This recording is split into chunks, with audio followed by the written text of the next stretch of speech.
Sabe uma coisa que a gente vê o tempo todo?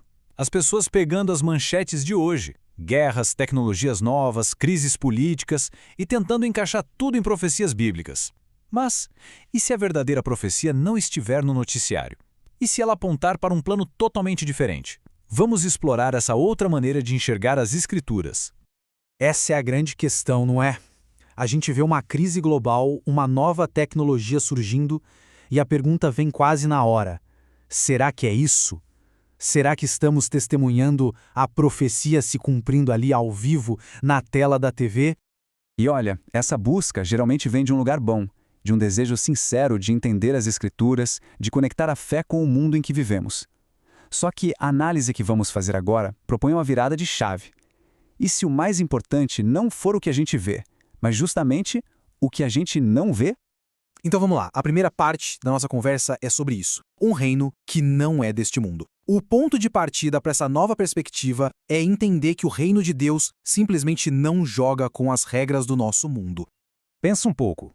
Na época em que Cristo veio, quem dominava tudo? O Império Romano, uma força política e militar gigantesca.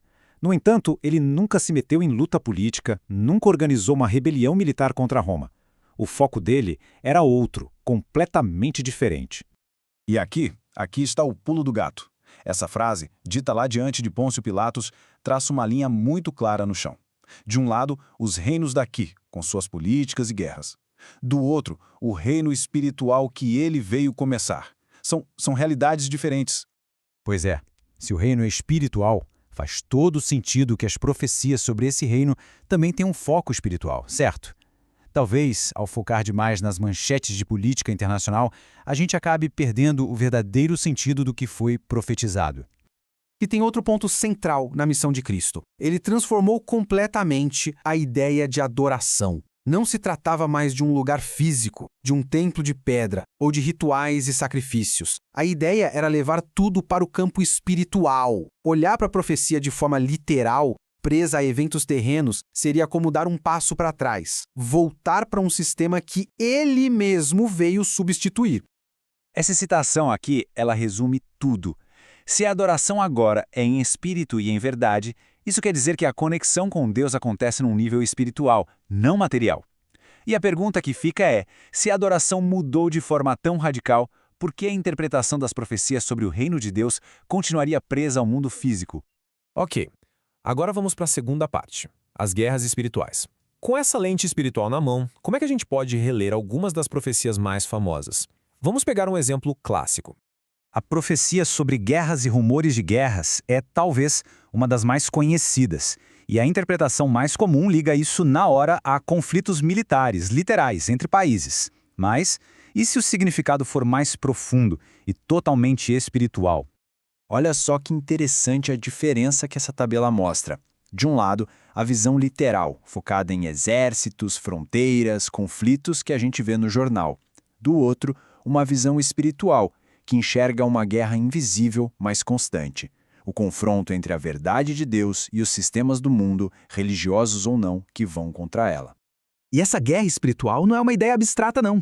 É descrita como um conflito muito real, que começou com a missão de Cristo e continua até hoje. É uma luta de ideias, de valores, uma batalha pela verdade. Certo? Chegamos na nossa terceira parte, o perigo da mundanização. Quais são, então, os riscos de ignorar essa dimensão espiritual, insistir numa interpretação que é puramente terrena?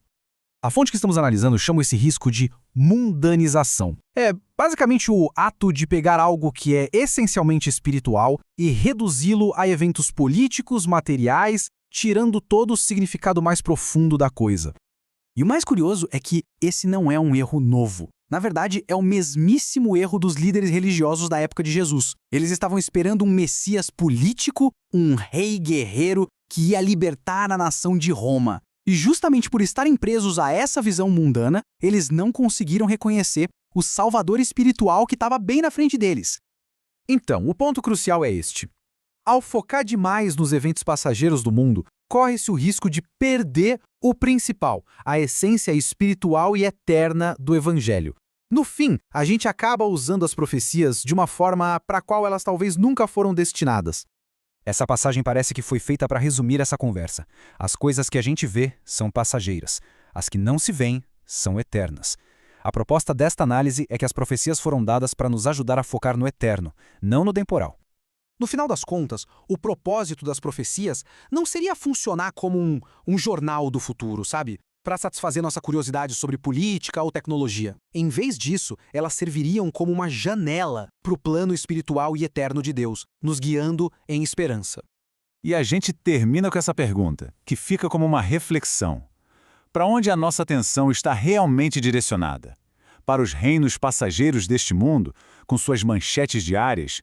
Ou para o reino eterno e espiritual que as profecias, sob essa ótica, realmente apontam? É uma questão que vale a pena ponderar.